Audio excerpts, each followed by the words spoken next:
Good morning, guys. Episode 1624, rate rises, impacts on the market. Stay tuned. I'm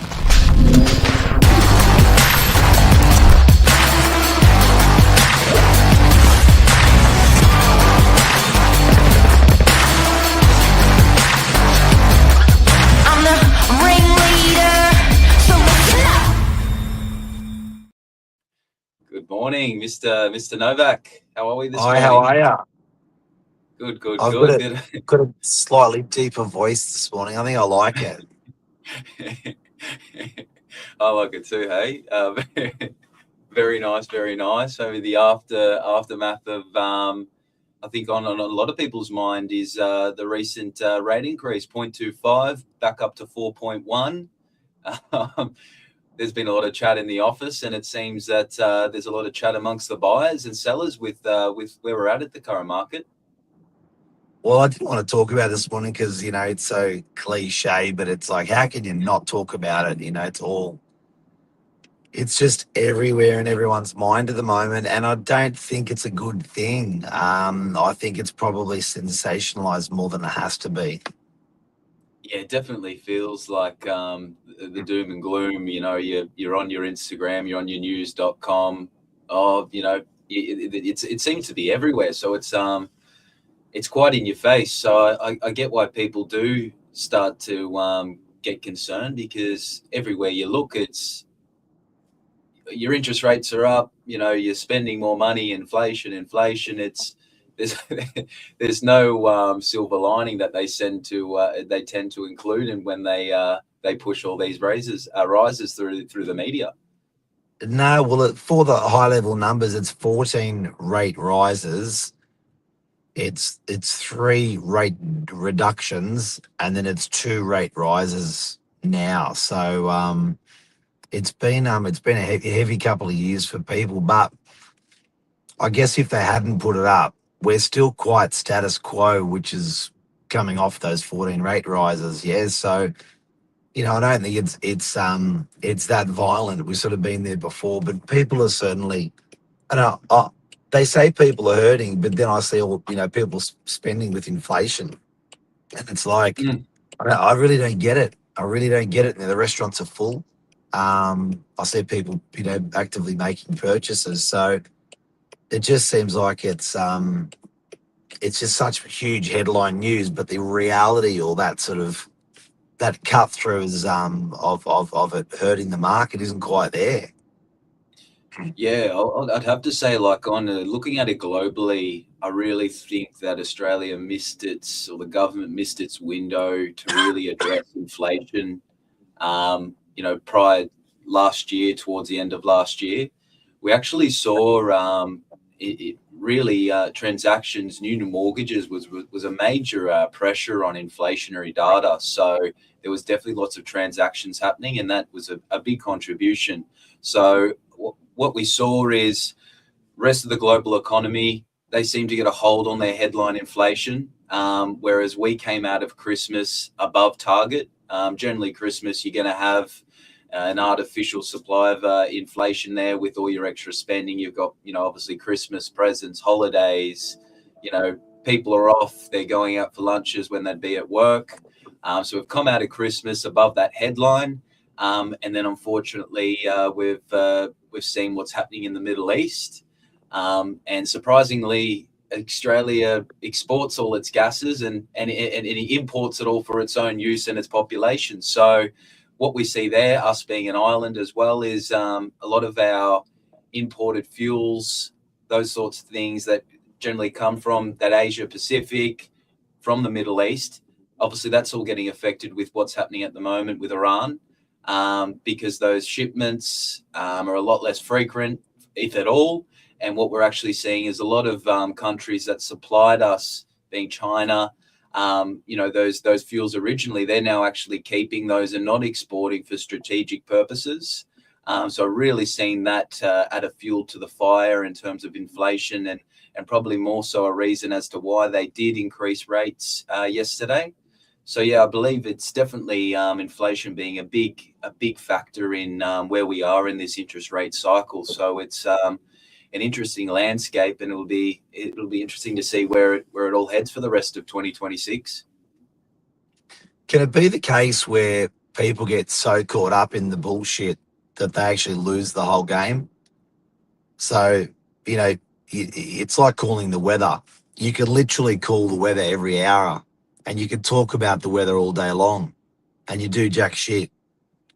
So it's like, who cares? You know, there's wars, there's recessions, there's GFCs, there's GFC ones, there's all this stuff that's happened in the world. And I think, you know, people have just got to get on getting on. You know, it's Yeah. survival, right? Because at the end of the day, complaining's not gonna help you with survival. You know, complaining to the politicians is not going to help your rate. I think, you know, I just reckon people got to, you know, we've all just got to focus on that sort of 1 inch that's in front of us and just get, you know, if you look at that rate that we've got and you look at it over an average of 20 years, it's not bad. Whether it's gone up or it's gone down, who cares? It's actually not a bad rate. And it's not a bad country and it's not a bad economy. And then people can just get caught up in the news, you know, the interest rates, what they're doing, and petrol price, and it's like, you know what, just get on, just get on with it. Yeah, especially when, like, look, you know, obviously food, those things are expensive. Everyday living's been a little bit, you know, tougher than it would have been 10 years ago. But when you look at the changes, you look in the interest rates, you're looking about an average change of about $120 per month on an average mortgage. So, you know, although the change is there, you wouldn't suspect that, you know, $120 a month, you're looking at $30 a week in that change of purchasing power, or, you know, in terms of people's surplus income. It's about $30 a week. And then when you look at it as a borrowing capacity, way you're looking at roughly around anywhere between sort of 2.5%, some banks 5%.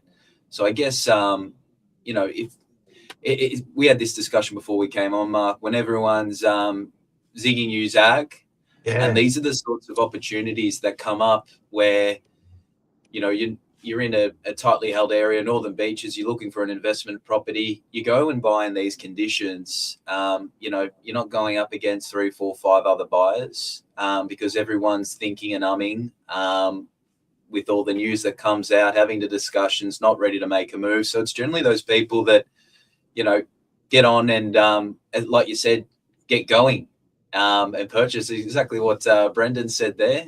Yep, get on, get going. So yeah, I find it as a massive opportunity these points to pick up some really good property in a less competitive market. So it's exactly about noticing the opportunity and not all the doom and gloom, Mark. And look, you know, I look at my life and how and what's imposed, you know, with what's happening around the world and what's happening domestically. What the hell can I do about it? You know what I mean? It's like, you know, am I really going to make a change by, you know, going out and marching in the streets about interest rates? Like, at the end of the day, what I can really do about it is just get on to is go back to my core business and make a difference hour by hour, day by day. Just move on. Do you know what I mean? Just do what we've got. Just do what I do best, and sort of come out the other end. And, you know, don't get, I'm probably a little bit more biased because I'm down the track after 30 years of business. Do you know what I mean? So you've seen all those rate, you know, you've seen the theatre, you've seen it, you know, when it bleeds, it reads, and you've seen all that stuff that goes on. It's like, you just got to, you just got to grit your teeth and just get down and move on with it. So, you know, I know it's great, you know, when I'm seeing the media and everyone's going, oh my God, this is terrible. And then you watch the television and go, oh my God, this is terrible. And then you tell your wife, you go, oh my God, this is terrible. They're like, what a waste of time. What a waste. And then you ring up the phone, the first conversation you have is made about interest rates. What a waste of time. Just get on with getting on. Yeah. You got my point, everyone? And it'll be one of those conversations where they might have been looking at purchasing that property, going, oh, hang on, let's hold off. Let's see what happens. And then they look back in 2 years' time and that property's resold for a hefty profit. But yeah, you know, it's all about in these times making sure your money's working for you and in the right areas. And there's nothing stronger than property, guys. So I think, it's money well invested. It's, good loans, which you don't think loans are good, but when it's tied to a property, you can't get any better. So I think really the hit today, Mark, is like you said, don't read in too much to the headlines. Just work with what's in front of you and keep moving on. And, it's compared to history, this is a small blimp in terms of how big those interest rates have been in the past. So It is, and me personally, I've got to work harder. I've got to be more focused. I've got higher interest rates now, so that's fine. Do you know what I mean? So that you go through, then I look at the fact that I had 2.5% interest rates. Well, was great as well. You could take an average. exactly. Yeah. Well put. Well, lovely. Did you want to add anything else in on that, Mark, or we think we've touched everything? No, did you like my new voice for this? I'll give you a rest. You've done really It well. was good, there, eh? so, yeah, very well, very well. I feel it's a bit tougher. I think so too. Inspirational chat this morning. Yeah. Guys, yeah. I just think a big thing, these are great buying opportunities. You've worked hard, you got the money, find these opportunities while the market's humming and ahhing. I know that's what I'm doing personally. So that would be my take from it all is zig when everyone else zags, and in these times of doubt, be the one with the strength and conviction to buy. But yeah, we'll leave it there, guys. 4.1% rate rises, but impacts on the market.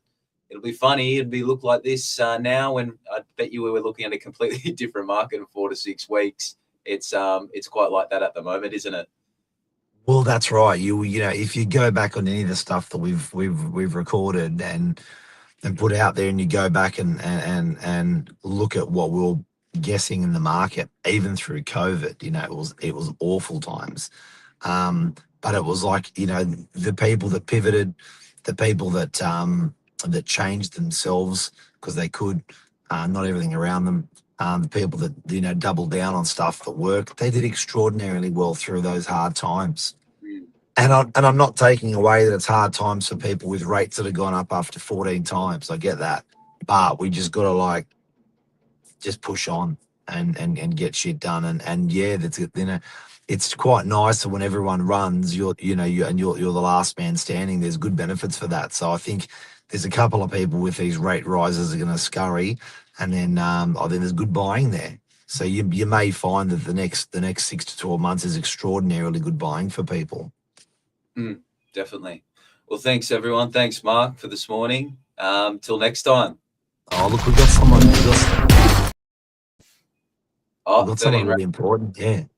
It went up, guys. Great point. DY 13%, Manly Vale 11% units. So you're exactly right, Lisa. They're She's so smart.